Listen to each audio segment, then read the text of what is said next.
SVNGramz SOULTALK in the dark. I was just vibing, and they get your attention looking. They'll tell you that something bad is happening or is going to happen. Meanwhile, it's already happened to you. They'll get you to look that way. Misdirection plays. Meanwhile, it's happening to you this way. As melanated people, we are very emotional, and that's all by design. When they made the project all across the world, to the Cabrini Green, to the St. Thomas, to the Magnolia, to wherever you stop, to wherever your block. They made these places and they used the rats. If you can pull this up.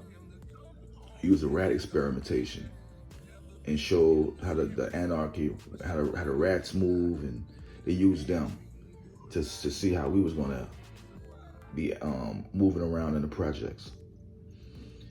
So they used I don't want to say a lesser animal, but they used things to already preconceive how you was going to react when they did this, because they knew you was going to only have a few responses if they did this to you. Where am I going with this? They are deciding things and they are telling you one thing, and meanwhile, they creating all this black money going on, wealth. Meanwhile, we don't really benefit from it. And they give you the appearance that we are all benefiting and we are all like doing great. I want to play this clip. I got this from Seti Nash, one of the great content creators. Peace, God.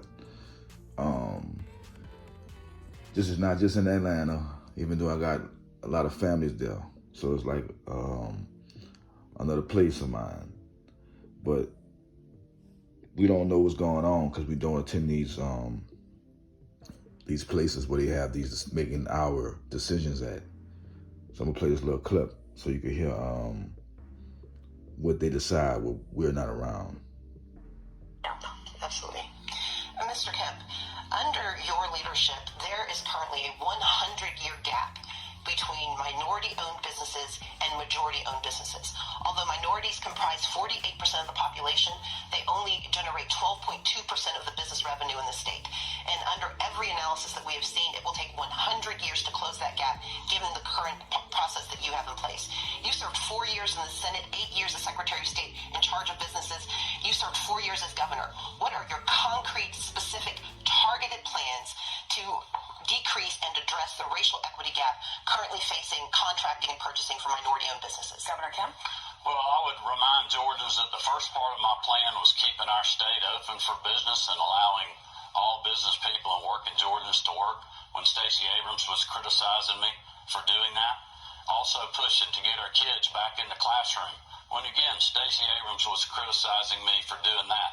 A lot of Georgians, including African Americans and other minorities, cannot go to work if their kids are not in the classroom.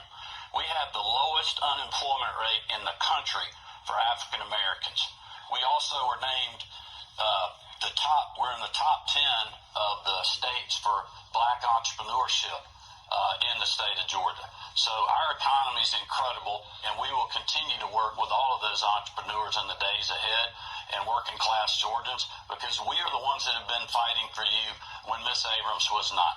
We were giving tax refunds. We were doing tax cuts. We were suspending the gas tax to help you deal with 40-year high inflation when she was criticizing us. Stacey Abrams, 30-second rebuttal. I would point out that Mr. Kemp did not address the needs of purchasing and contracts for black and brown-owned businesses, which is what he's refused to do for the last 16 years. We know that $10.9 billion has been delivered to the state of Georgia through 2 recent acts at the congressional level. And Brian Kemp does not have a plan for making certain that people of color have access to those contracts, access to purchasing.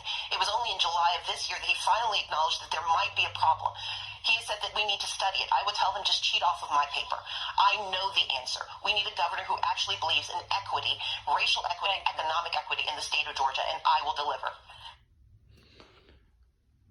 As the God that speaks, not to choose sides, but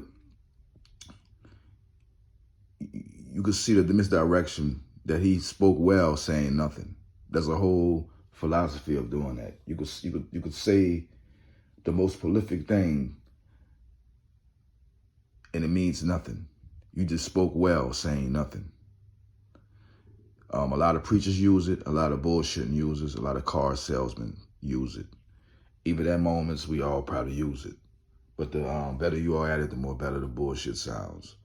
And we gotta stop just looking at the looking this way while they running the play that way, because all this money that they give the appearance that we're doing great, and there's no shot to Atlanta or anywhere that economics is flowing, or they known for economics. But at the top, the gloss looks a certain way. You got to make sure in the workings of the